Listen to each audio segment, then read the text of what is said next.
안녕하세요. 오늘도 사연살롱을 찾아주셔서 감사합니다. 저는 저만의 도자기 브랜드를 만들어 대박을 친 30대 여성입니다. 저는 도예과를 졸업해 국내 도자기 회사의 디자인팀에서 12년간 근무를 하다가 퇴직 후 저만의 브랜드를 만들었어요. 그리고 브랜드를 런칭한 지 6개월 만에 대박을 쳤죠. 저희 제품이 유명 여배우의 유튜브에 노출이 되었거든요. 그래서 지금 저희 제품, 제 브랜드는 여성분들 사이에, 주부들 사이에서 핫하게 되었어요. 그래서 지금 6개월까지 주문이 예약된 상황이에요. 그런 식으로 마케팅을 할 의도는 없었는데 하늘이 저를 도왔나 봐요. 왜냐하면 다른 분들도 마찬가지겠지만 제가 이 브랜드를 런칭하기 위해서 이를 갈았거든요. 뼈를 갈았다고 해도 무방해요. 왜냐고요?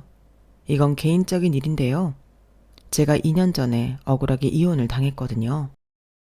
사실 이혼이라는 게 결혼도 마찬가지지만 결혼이나 이혼을 하는 두 사람의 의견이 가장 중요하잖아요. 그런데 저에게 이혼은 그러지 못했어요. 저는 철저하게 이혼당했죠. 저는 합의 이혼을 했는데요. 그 말이 무색할 정도였어요. 전 시어머니에 의해서 이혼당했어요. 시어머니가 제 이혼의 구화를 차지하죠. 저는 억울하게 이혼을 당하고 그 억울함과 서름을 기반으로 회사를 퇴사한 뒤에 이를 악물고 브랜드를 런칭했어요. 그러니 제가 잘 되게 된 건 이상한 일이 아니죠. 그렇게 저는 멋진 커리어우먼이 되었어요. 이혼녀라는 타이틀은 제게 약점이 되지 못했죠.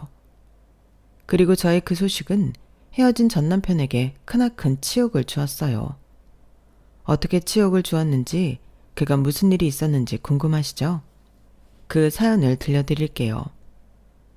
저는 가구회사에 다니는 아버지와 할아버지의 목재소에 근무하던 어머니 밑에서 이녀 중 장녀로 태어났어요. 외할아버지의 목재소가 오랫동안 아버지가 다니던 가구회사와 거래를 했거든요. 그래서 그 인연으로 만나 이 두 사람이 결혼을 하게 된 거예요. 어머니는 아버지와 결혼을 한 뒤에 할아버지를 떠나 주부로서 아버지를 내조하는 데 전념했어요. 그리고 결혼과 동시에 저를 임신해 태교에 집중했죠. 어머니는 저와 3살 터울의 여동생이 중학생이 될 때까지 주부로서 살림을 하고 육아를 했어요. 아르바이트도 하지 않았고 취미생활도 전혀 없었죠. 특히나 아르바이트는 아버지가 금지하다시피 했어요. 그러다 저희가 이제 중학생이 되어 손이 덜 가게 되니 그제서 취미를 배우기 시작했어요. 스포츠 댄스부터 서예, 그림까지 다양하게 배웠어요. 문화센터에서 하는 대부분의 강좌를 다 섭렵했죠. 그리고 난 뒤에 이제는 같이 문화센터를 다닌 동기들에게 물어물어 공방 같은 데도 다녔죠. 그래서 뜨개질, 가죽공예, 도예 같은 것들을 배웠어요. 저는 가끔 시간이 되면 어머니를 따라가곤 했어요. 동생은 그것보다 친구들과 노는 걸 더 좋아해서 가지 않았지만 저는 어머니가 즐겁게 배우는 게 대체 뭔지 궁금했거든요. 그래서 저도 뜨개질이며 가죽공예며 해봤어요.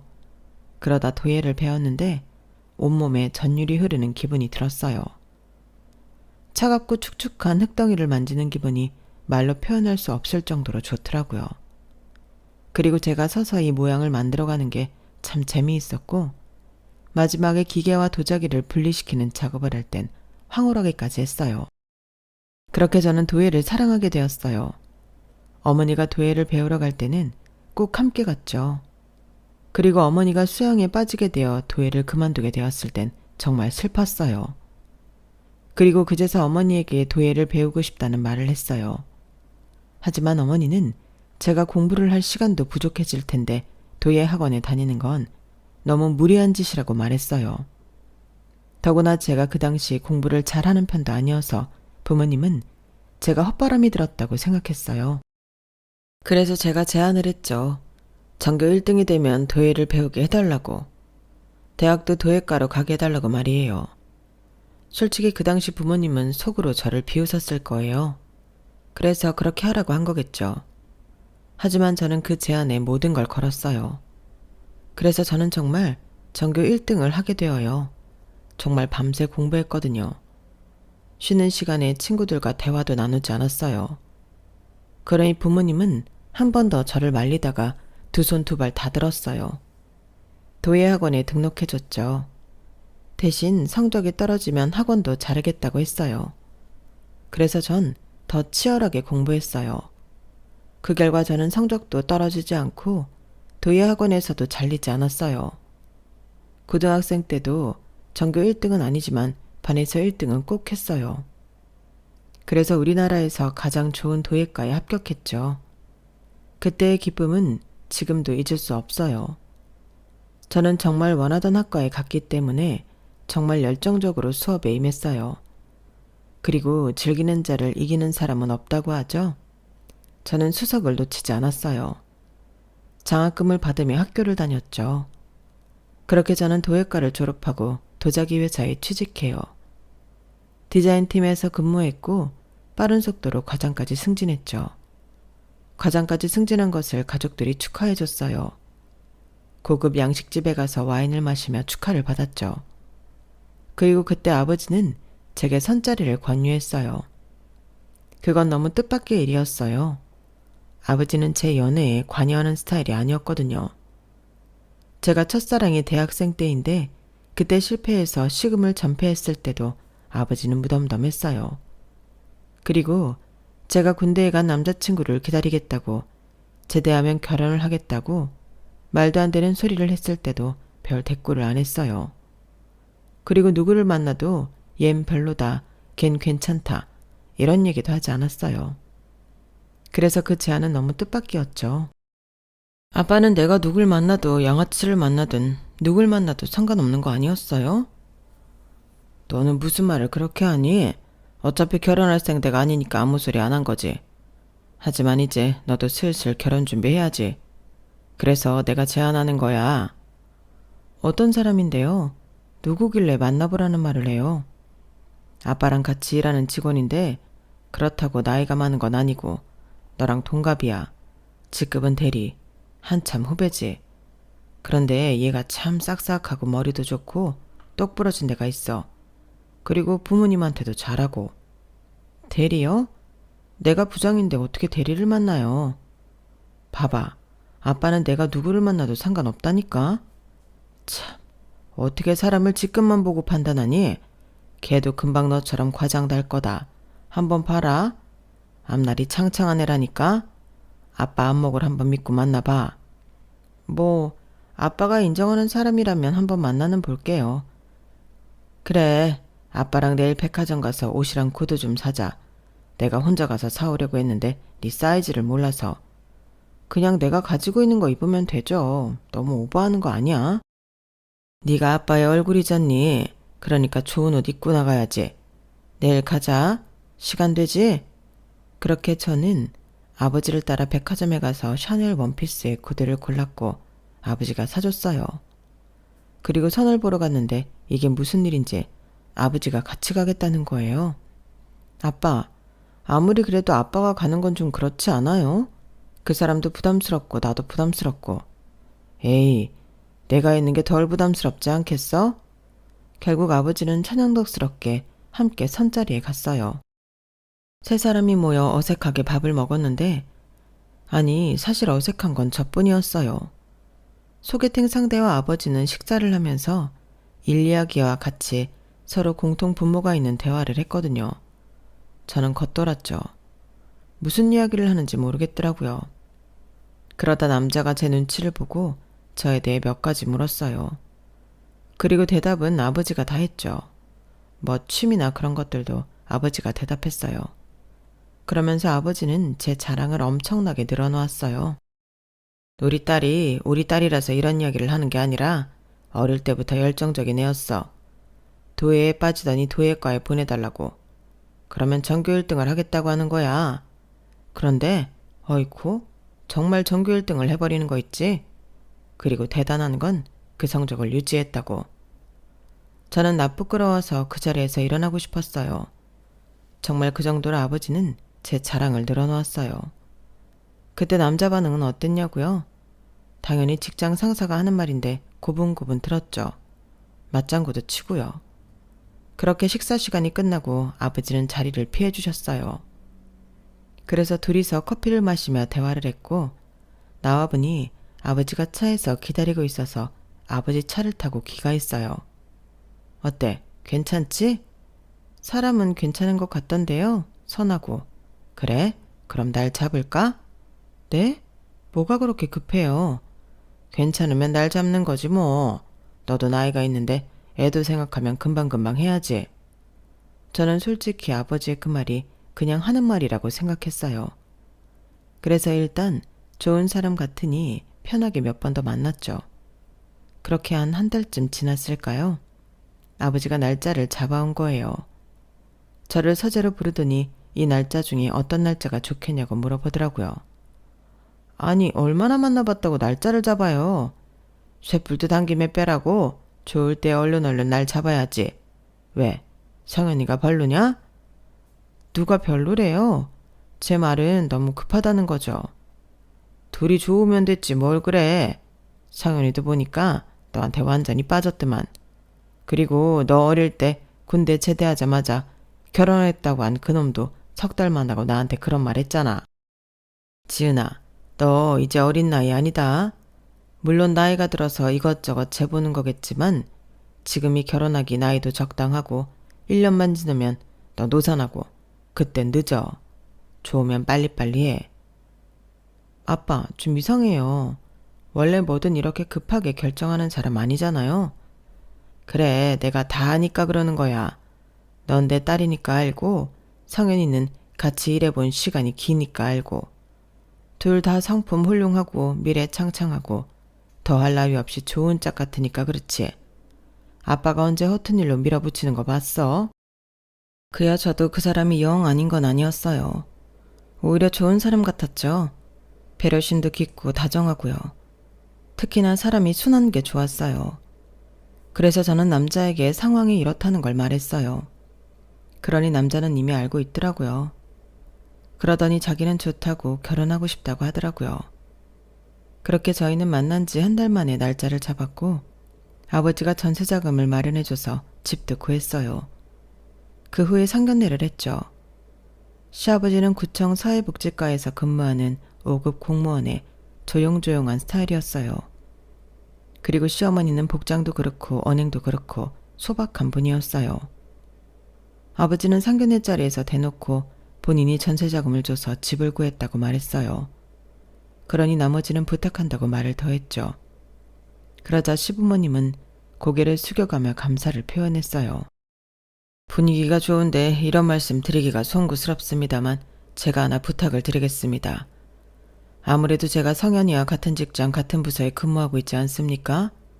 그런데 저희가 이제 가족이 되어 장인어른 사위관계가 되면 같은 직장 같은 부서에서 일하는 게 조금 불편할 겁니다. 그래서 부탁드리는데 성현이가 일을 그만두는 게 어떨까 싶습니다. 성현이는 아직 앞날이 창창하니 아직도 빠를 거고 이직을 한다면 제가 뒤에서 열심히 도울 겁니다. 그리고 만에 하나 다른 일을 한다고 해도 서포트할 겁니다. 어떻습니까? 그 말에 저도 당황했고 시부모님도 당황했어요. 그러자 남편은 이미 아버지의 뜻을 알고 있었는지 담담하게 말하더라고요. 걱정 마세요. 오래전부터 하고 싶었던 사업이 있어요. 구상은 오래전에 끝났고 투자가 걱정이었는데 아버님이 도와주신다고 했어요. 들여보니 아버지가 남편에게 투자 명목으로 사업 자금을 5억이나 준다고 했어요. 저는 그 또한 놀라서 아버지를 쳐다봤죠. 그러자 아버지는 태연하게 그럴 생각이라고 말했어요. 그러자 시부모님은 안심을 한 듯 다시 고개 숙여 감사를 표현했어요. 갑작스럽게 진행된 결혼인 만큼 여러 시행착오가 있을 줄 알았는데 결혼은 순조롭게 진행되었어요. 그리고 남편은 약속한 대로 결혼한 뒤에 퇴사를 했고 사업자 등록을 마친 뒤에 사업을 시작했어요. 그런데 지금쯤 되면 여러분들이 의문이 드실 텐데요. 저희 집이 부자인 건 아닌가 하는 의구심이 드실 것 같아요. 결론적으로 말하자면 네, 그럴지도 모르겠어요. 저희 아버지가 유산으로 1만 평 땅을 소유하고 있거든요. 그리고 그 1만 평의 땅을 임대 주고 있어요. 그래서 매달 월세를 받는데 게다가 저희 아버지는 가구 회사의 상무직을 맡고 있으니 저와 제 여동생은 부족함 없이 컸죠. 한 번도 살면서 모자란 게 없었던 것 같아요. 사실 도예도 학비도 그렇고 실습을 위한 공간료, 장비 유지비가 꽤 드는 편이거든요. 그걸 밀어붙일 수 있었던 것도 저희 친정이 꽤 찰기 때문이었어요. 게다가 제 동생은 악기를 하거든요. 바이올린 전공이에요. 유학도 다녀왔죠. 지금은 한 오케스트라에 소속되어 있어요. 그만큼 저희 친정은 유복해요. 그래서 친정에서 전세자금을 대주고 사위의 사업자금을 대주는 일이 가능했던 거죠. 그리고 저희 친정은 이후 도련님이 결혼했을 때 크게 해줬어요. 아버지가 다니는 가구회사에서 도련님의 신혼가구를 전부 마쳤는데 모두 아버지의 선물이었어요. 그리고 아버지는 축의금을 1,000만 원이나 했죠. 또 결혼을 하고 4년 동안 시부모님 생신 때 명품 선물을 보냈어요. 그리고 사실 이건 시부모님은 모르는 일인데요. 시부모님이 가구와 가전을 다 해서 집을 채워준다고 했잖아요. 그런데 제가 집에 가보니 모두 중저가 브랜드에 심지어 어떤 가구는 중고였어요. 그걸 제가 아버지에게 말했는데 그 말을 듣자마자 아버지가 시부모님이 채워준 가구와 가전을 모두 내다 팔았어요. 그리고 모두 최고급으로 다시 맞춰줬죠. 이렇게 아버지는 저희 시부모님에게 사돈으로서 최고의 서비스를 했어요. 하지만 그뿐만이 아니었어요. 아버지는 저에게 늘 시부모님에게 잘하라는 말을 해서 저는 무척 노력했어요. 아버지가 시부모님 생신에 명품 선물을 해주지만 저 또한 생신 선물을 드렸어요. 고급 청소기며 안마의자, 식기세척기 같은 것들을 선물해줬죠. 그리고 어버이날 때는 패키지로 해외여행을 보내드렸어요. 아시는지 모르겠지만 어버이날 연휴에는 평소보다 가격이 비싸요. 그리고 저희 시부모님이 이사를 하셨는데 그때 전세자금 때문에 직접 이사를 하겠다고 해서 제가 포장이사와 입주 청소를 불러줬고 세탁기와 건조기를 사줬어요. 이 정도면 정말 1등급 며느리 아닌가요? 하지만 또 있어요. 저희 아버지가 결혼할 때 남편에게 사업자금 5억을 줬다고 했잖아요. 거기서 끝난 게 아니라 결혼생활 4년 중 3년 동안 2억, 2억, 1억을 투자 명목으로 줬어요. 그런데 왜 1년은 안 줬냐고요? 사실 안 준 게 아니에요. 못 준 거죠. 왜냐하면 그때 저희 친정이 경제적으로 무척 힘들었거든요. 저희 아버지가 제가 결혼을 한 지 2년쯤 되었을 때 다니던 가구회사에서 퇴직을 해요. 그 후에 소유한 땅이 있던 지역으로 귀촌을 해 1만 평을 농사짓기 시작했죠. 사실 무척 무모한 일이었어요.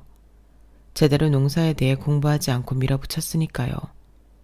토양 분석도 하지 않았고 그러니 작물 선택도 적절하지 못했어요. 게다가 날씨도 도와주지 않았죠. 그래서 첫 해에 평균의 절반도 수확하지 못했어요. 그 해 아버지는 남편에게 겨우 1억을 투자했어요.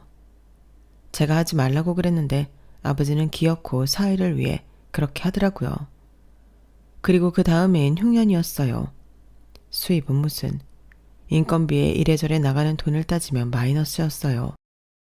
그 돈으로 생활하기에도 빠듯했어요.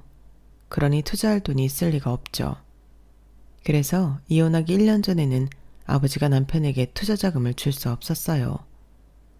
아버지는 사위에게 투자하는 게 의무가 아닌데도 남편에게 무척 미안해했어요. 그런데 남편은 아버지가 조심스럽게 올해는 투자할 수 없을 것 같다고 말하자 매우 당황해하고 난감해했어요. 그리고 은근히 짜증을 냈죠. 그러게 왜 되도 않는 농사를 하겠다고 해선 농사도 해본 사람이 하는 거예요. 제가 그 전에 말씀드렸죠? 아버님은 농사 체질이 아니라니까요. 차라리 땅을 팔고 사업을 하든지 아니면 그냥 원래 그랬던 것처럼 임대를 줬어야죠. 저는 이렇게 될 줄 알았어요. 이렇게 폭삭 망해버릴 줄 알았다고요. 이제 어떻게 하실 거예요? 아니, 제 걱정을 하는 게 아니라 앞으로 어떻게 하실 거냐고요. 계속 농사 지을 거예요? 계속 망하려고요? 지금이라도 다시 임대 주세요. 아니면 팔고 다른 일을 하던지요. 뭐 저한테 투자해도 되고요. 남편은 제가 아는 사람 같지 않았어요. 생판 모르는 사람처럼 아버지에게 차갑게 말했죠. 아버지는 남편의 말에 상처를 크게 받았어요. 정말 땅을 팔아야 하나 그 고민을 하셨어요. 게다가 남편이 아버지에게 막말을 하고 난 뒤 그렇게 자주 아버지를 찾아가던 남편이 발길을 끊게 되자 아버지는 많이 상심했어요. 제가 혼자 찾아갈 때마다 남편은 뭐 하냐고 물었고 제가 사업으로 바쁘다고 핑계를 대면 그래, 오기 싫겠지. 장인어른이 이렇게 능력이 없는데 창피하겠지. 그런 말을 했어요. 저는 그게 아니라고 정말 일이 바쁘다고 말하며 아버지의 기분을 풀어주려고 노력했어요. 하지만 그 말은 정말 아버지의 기분을 풀어드리기 위해 없는 말을 지어낸 것 아니에요. 남편은 아버지의 투자자가 없게 되자 무척 바빠졌어요. 사업이 휘청거렸거든요. 저희 남편이 배달 대행 서비스 사업을 했는데 저희 지역에만 3개나 있던 사무실이 1개로 정리되었어요. 그리고 다른 지역의 사무실도 대거 정리되었죠. 직원 수도 절반으로 줄었어요. 그러니 수입은 말할 것도 없었죠. 남편은 회사를 회복시키기 위해서 이른 아침에 출근하고 늦게 퇴근했어요. 그런데 상황은 좀처럼 나아지지 않았죠. 이전보다 매출이 절반 이상 줄어들었어요. 그런데 사정이 이렇게 되니 피해를 보는 건 저였어요. 남편은 제게 밑도 끝도 없이 화풀이를 했어요. 처음엔 저희 부부만의 약속을 대놓고 지키지 않았죠. 사소한 약속들 말이에요. 설거지를 편하게 하기 위해 다 먹고 난 그릇을 물에 담가 놓는 것이나 화장실 변기 커버를 완전히 닫아 놓는 것들을 하지 않았어요. 일부러요. 그리고 나중엔 생전하지도 않던 반찬 투정을 했어요. 맛이 너무 짜다. 이거 너무 싱겁다. 내가 발로 만들어도 이것보다 잘 만들겠다. 그리고 심지어는 보기 좋은 떡이 먹기도 좋은 법인데 제가 만든 음식을 음식물 쓰레기처럼 취급했어요. 그러면서 식사를 거부했죠. 남편은 제가 만든 음식을 먹지 않고 보란듯이 배달을 시키더라고요. 그리고 그걸 치우지도 않았어요. 거실과 부엌에 널브러져 있는 것들을 치우는 건 저였죠. 저는 그런 남편의 모습을 받아들일 수가 없었어요. 사실 남편은요, 그 전까지만 해도 무척 다정하고 저를 많이 배려해 줬거든요. 물론 저희가 연애라는 걸 했다고 하기도 민망할 정도로 결혼을 빨리 했지만 그래도 저는 알 수 있었어요. 남편이 다정하고 배려심이 깊은 사람이라는 걸요. 그런 믿음과 확신이 있기 때문에 결혼을 한 거기도 하고요. 그런데 상황이 이렇게 되니 저는 너무 당황스러웠어요. 뭐가 남편의 진짜 모습인지 가늠이 가지 않았죠. 그러는 와중에도 남편은 제가 하는 모든 것들을 오목조목 짚어서 험담을 했어요. 자기야, 그거 어제도 입었던 거 아니야? 아닌데, 어제 옷이랑 다른 옷이야.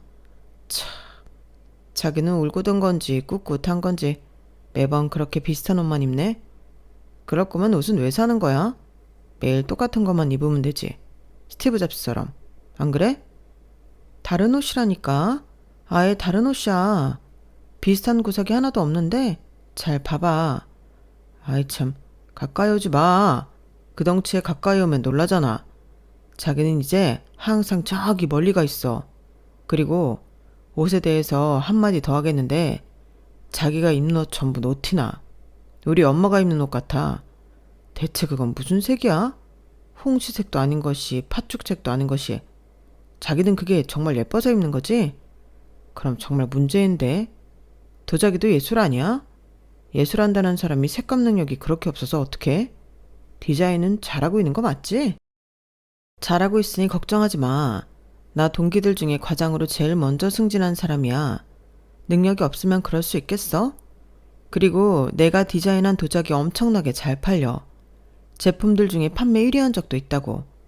수수하면서도 세련된 분위기가 내 특기야. 수수하면서도 세련된 분위기? 누가 그렇게 말해? 수수한 게 아니라 자기는 쉰 거야. 딱 그 느낌이라고. 판매 1위? 글쎄다. 그게 과연 당신 디자인 때문일까? 난 믿음이 안 가는데. 그래서 그렇게 입고 어디 가는데? 잠깐 서류 찾으러 갈 게 있어서 회사에 가려고. 회사에 그 옷을 입고 간다고? 이 사람이 동네 창피하게. 당장 옷 갈아입어. 저번에 내가 골라준 그 원피스 입고 갔다 와. 무슨 잠깐 서류 찾으러 가는데 그 옷을 입고 가. 회사 간다면 회사. 회사 사람들이 자기가 평소에 이렇게 입는 줄 알면 기겁할 거다. 내가 출근할 때 입는 옷이랑 별 차이 없어. 색도 비슷하고. 그냥 조금 펑퍼짐할 뿐이야. 이제야 인정하네. 자기 옷이 거기서 거기라는 거? 그래. 자기가 출근할 때 입는 옷도 쉰내가 풀풀 날 것 같은 색이긴 하지. 하지만 이 옷은 절대 아니야. 절대 안 돼. 지금 당장 갈아입어. 내가 사준 원피스까지는 아니더라도 깔끔하게. 깔끔하게 입고 가라고. 남편은 저를 옷방으로 끌고 가 저를 집어넣고 문을 닫았어요. 문을 열려고 하니까 앞에서 막고 있더라고요. 제 덩치도 덩치지만 남편 덩치도 만만치 않거든요. 그래서 문이 좀처럼 열리지 않아 저는 결국 남편이 사준 원피스가 아닌 다른 옷을 입었어요. 다 갈아입었어. 제가 그렇게 말하자 남편은 문을 빼꼼 열고 제 옷을 확인하더니 안도의 한숨을 쉬고 방문을 열었어요. 서류만 확인하고 올 거야? 그럴 것 같은데. 왜? 혹시 밥 먹고 오나 해서. 웬일이야? 내 밥을 신경 쓰고. 요새 우리 같이 안 먹잖아. 그렇지. 아니, 같이 먹자는 게 아니라 자기 밥 먹을 때 앞니로 먹는 습관 고치라고. 어디 가서 그러지 말라고. 그거 진짜 할머니 같고 보기 싫어. 그리고 빨대 쓸 때도 너무 할머니처럼 하지 말고. 아직 30대인데 그러면 어떡해? 우리 엄마도 그렇게는 안 한다. 얼마나 고상하게 먹고 마신다고. 자기도 알잖아. 그러니까 밖에서 그러지 말라고. 이제 집안에 돈도 없는데 여기서 더 없어 보이면 안 되잖아? 남편은 그렇게 말하고 현관에서 거실로 사라졌어요. 저는 기가 막혀서 헛웃음을 치고 밖으로 나왔죠. 남편은 계속 그런 식이었어요. 저에게 이유도 모르고 근거도 없는 험담이라고 할까요? 아니면 시비라고 할까요? 아무튼 저를 짜증나게 하는 그런 언행을 지속적으로 했어요. 그리고 그건 제가 어떤 부분을 고쳤으면 해서 말하는 게 아니었어요. 그냥 어떻게 해서든 저를 깎아내리기 위한 거였죠. 이유는 하나였어요. 친정 아버지가 경제적으로 어려워지게 되면서 남편의 사업에 투자를 못했다고 했잖아요. 저는 그게 분명하고 유일한 이유일 거라고 생각했어요. 아버지가 올해는 투자를 못한다고 말했을 때 남편이 아버지에게 막말을 했잖아요. 그러게 왜 농사를 시작했냐? 이러다 완전히 망할 거다. 이런 말을 했잖아요. 게다가 그 뒤에 친정이 발길을 끊었고요. 그리고 아버지 딸인 저에게 들숨에 시비를 걸고 날숨에 앞담화를 까고 또 말씀은 안 드렸지만 남편은 제게 아버지 욕도 했어요. 애초에 농사를 시작한 것부터 잘못이라고.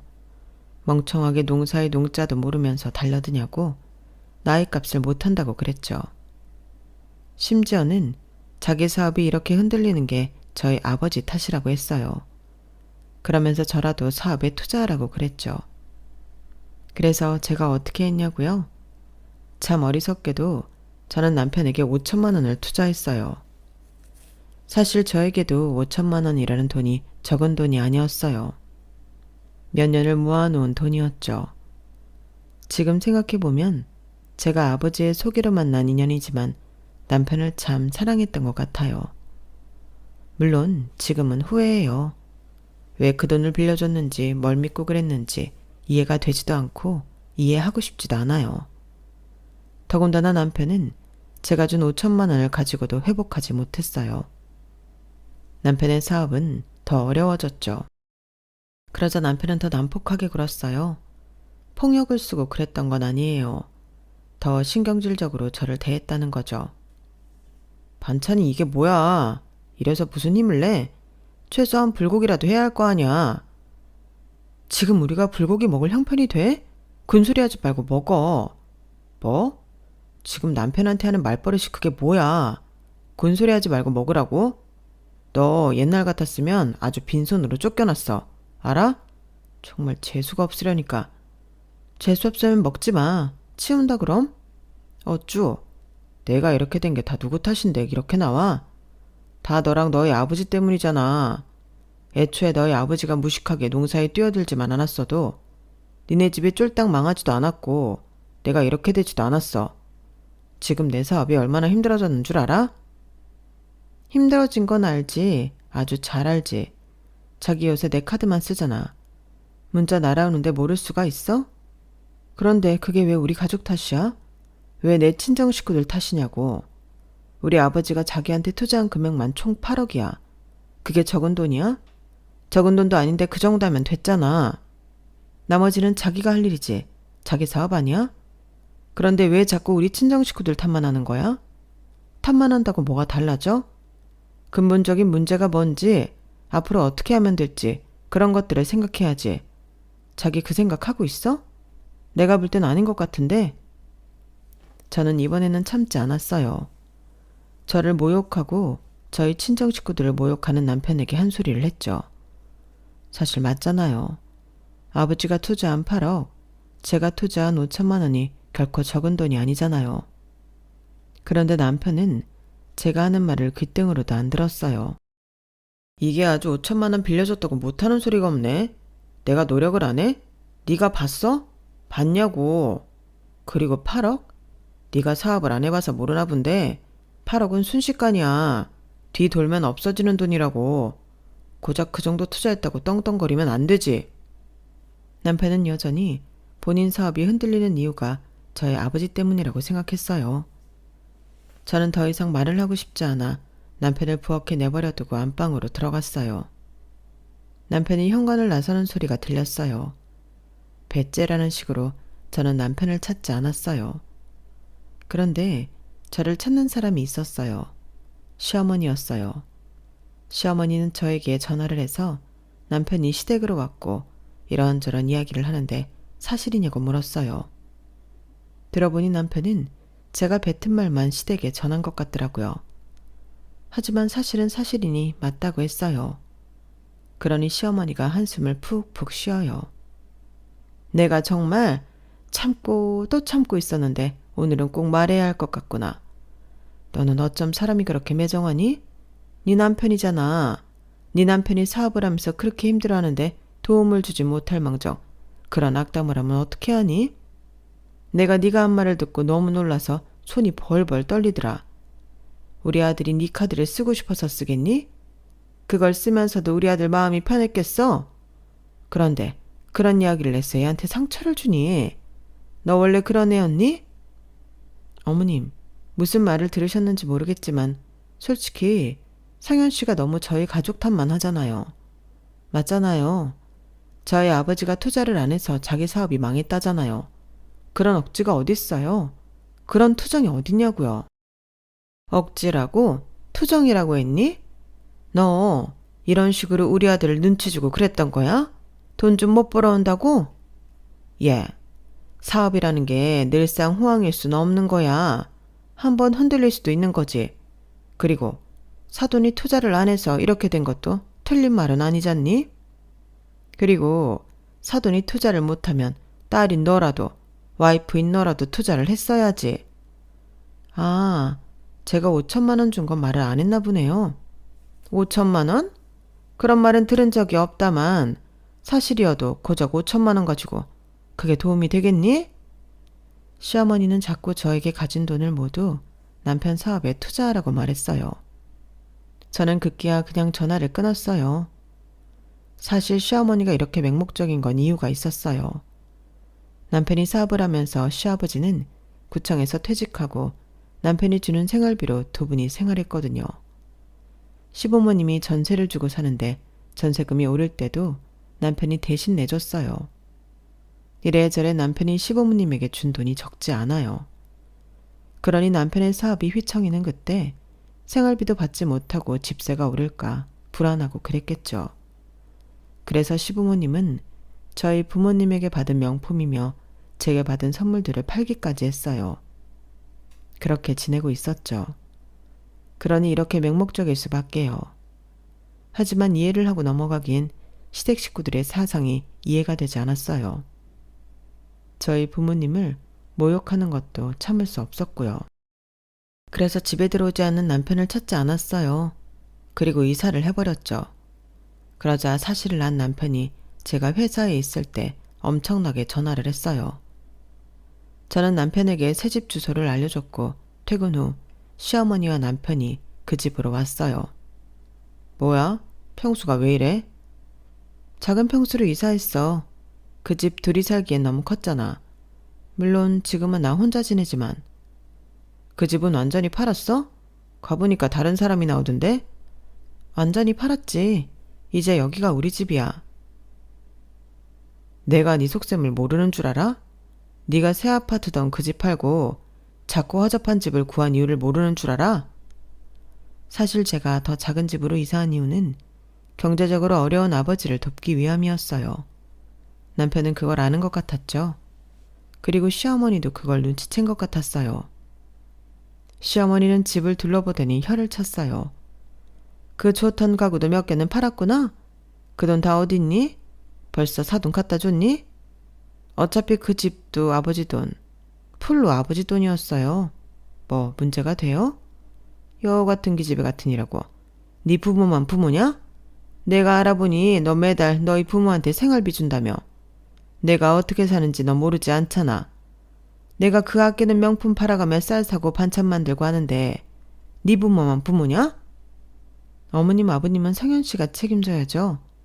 그리고 성현 씨가 저한테 그런 식으로 말하고 대하는데 제가 왜 시부모님을 도와드려야 하죠? 너 아주 이러다 우리 아들 돈까지 너희 부모한테 바치겠다? 어? 처가에서 내 아들 등골 빼먹겠네.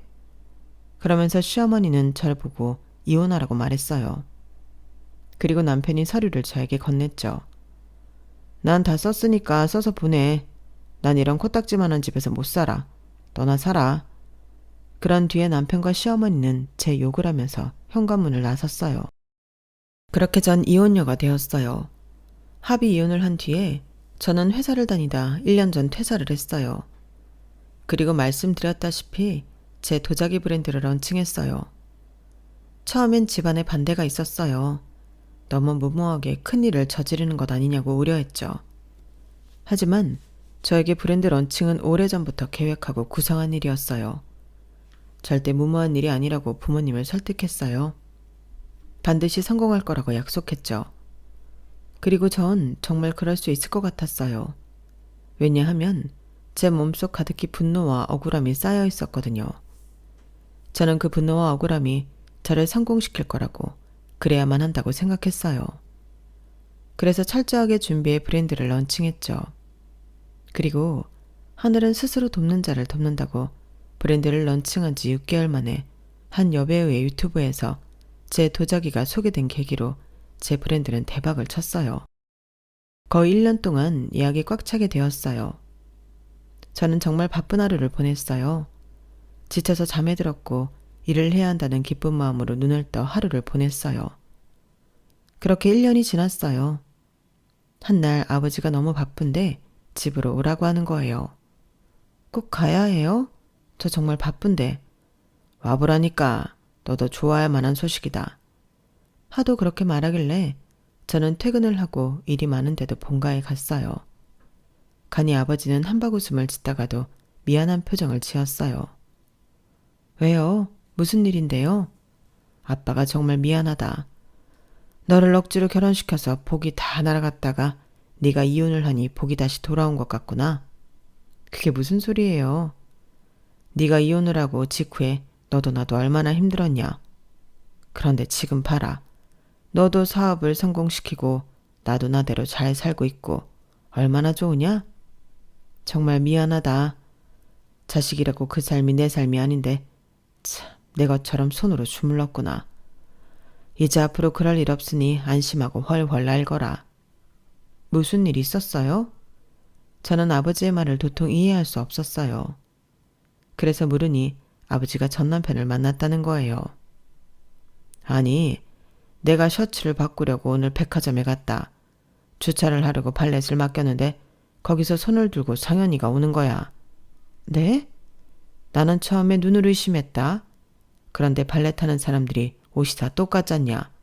그 옷을 입고 있더라고. 사업은요?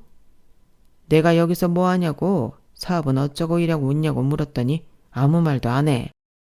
그래서 내 벤츠 차키를 주니까 알아서 주차를 하더라고.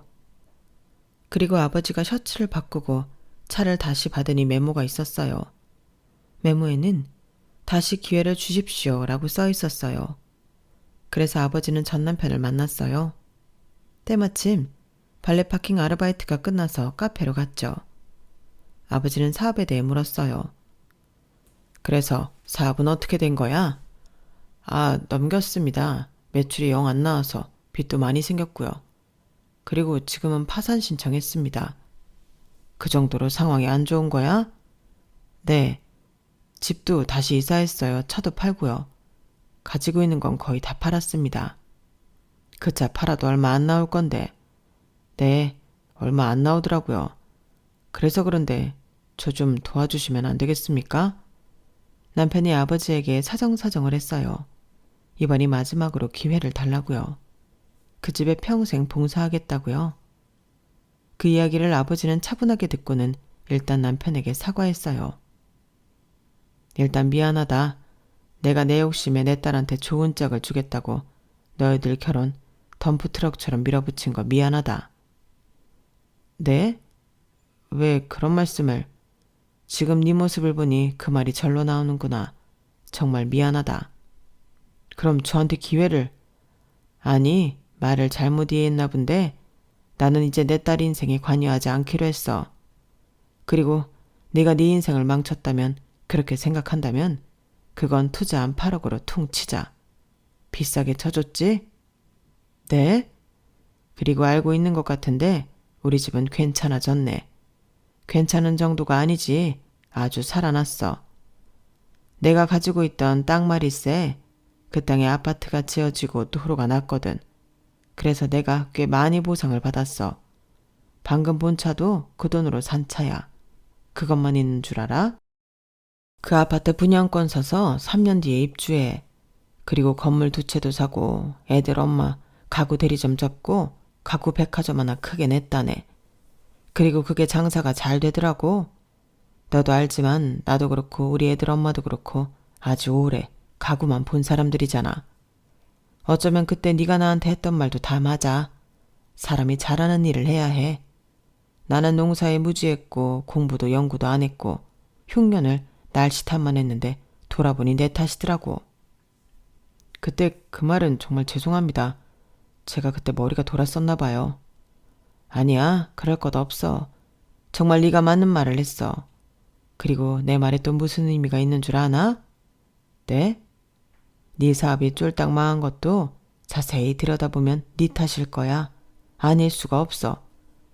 그렇죠. 다 제 탓입니다. 그렇다고 너무 쫄아서 대답할 것도 없고. 네 부탁에 나는 제대로 대답을 한 것 같은데 왜 자꾸 못 알아먹지? 그러게 진득하게 기다리지. 그러면 내가 또 호구처럼 몇 억씩 투자해 줬을 텐데. 뭐, 네 복이지. 안 그러니? 아버지는 그렇게 말하고 자리에서 일어났어요. 그리고 카페를 나가려다가 다시 전 남편에게 돌아왔어요. 그리고 내가 제일 중요한 소식을 안 전했는데 우리 지은이 사업한다? 자기 브랜드 내서 지금 대박 쳤어. 내가 보상금 받고 3억씩 딸들한테 줬거든. 그 돈으로 사업하고 있어. 나 다음에 지은이한테 연락할 생각이었지? 그런데 아마 연락 안 받을 거야. 내 딸이 요새 정말 무지하게 24시간이 모자라도록 일하거든. 걔가 지금 벌어들이는 수익이 나보다 많을걸? 그러니까 네가 오르지 못할 나무라는 거 내가 힌트 준 거야. 아버지는 그 이야기를 저에게 전해주면서 폭소를 했어요. 그때 성현의 표정을 네가 봤어야 했는데 얼마나 어리빠진 표정이었는지. 참, 사람은 고쳐 쓰는 거 아니라고 그 말도 좀 전해주지 그랬어요. 그렇네. 그 말을 못 전했네. 나중에 혹시라도 너한테 연락 오면 전해줘. 그리고 남편은 속없게도 제게 문자를 보냈어요. 다시 기회를 달라고요. 저는 답장을 하지 않으려다가 전화를 했어요. 남편은 제 전화에 당황하는 것 같더라고요. 아버지한테 이야기 들었어. 아버지 만났다며? 뭐라고 하셔? 그냥 너 만났다고. 발레 파킹 아르바이트 하고 있다고. 사업도 망하고 파산 신청도 했고 그런 이야기 들었지. 지은아, 내가 너한테 미안한 게 참 많다. 정말 내가 너무 어리석었어. 너무 미안해. 다시 한번 기회를 줄 수 없을까? 우리 어른들 속으로 만났지만 좋았잖아. 서로 나쁜 감정 없었잖아. 잘 맞았잖아. 너 나 사랑했잖아. 어떻게 한 번 더 기회를 줄 수 없겠어? 그래, 사랑했지. 사랑했으니까 터무니없는 네 사업에 5천만 원이나 줬지. 그리고 8억씩이나 투자한 아버지한테 진심으로 고마웠지. 그런데 지금까지 내가 너를 사랑하고 있을 거라고 생각했어? 나를 너무 순진하게 본 것 아니니? 기회를 달라고? 나한테나 기회를 줘. 너는 말끔하게 깨끗이 잊어버릴 수 있는 기회. 너는 나한테 잊고 싶은 기억일 뿐이야. 아, 굳이 네가 나한테 도움이 되었던 걸 찾자면 브랜드 런칭에 이를 갈게 해줬던 거? 그건 고마워. 너 아니었으면 나는 엄두도 못 냈을 거야. 그리고 내가 사업을 해보니까 알겠는데 8억이라는 돈? 그거 뒤돌면 없어지는 돈 아니야. 만약 그게 맞다면 네가 사업을 엉터리로 한 거지. 부디 네가 망한 이유를 너한테서 찾길 바래. 저는 그렇게 말하고 전화를 끊었어요. 그리고 남편은 그 이후로 연락이 전혀 오지 않았어요. 쪽팔리겠죠. 그래도 저는 전 남편과 마지막 통화를 한 뒤에 이혼을 당한 것에 대한 서름과 억울함에서 조금 벗어날 수 있게 되었어요. 자유로워졌어요. 여기까지가 제 사연입니다. 여러분들은 자기 인생을 얼마나 자기 힘으로 살고 계신가요? 가장 중요한 일을 다른 사람의 손에 맡기고 계시진 않나요? 여러분들은 저처럼 인생에서 중요한 결정을 남에게 맡기지 마시고 스스로 잘 해나가시길 바랍니다. 진심으로 응원합니다. 제 이야기 들어주셔서 고맙습니다. 항상 건강하세요. 여러분, 사연 댓글에 응원과 현명한 조언 부탁드려요. 좋아요와 구독은 저에게 큰 힘이 됩니다. 오늘도 좋은 일 가득하세요.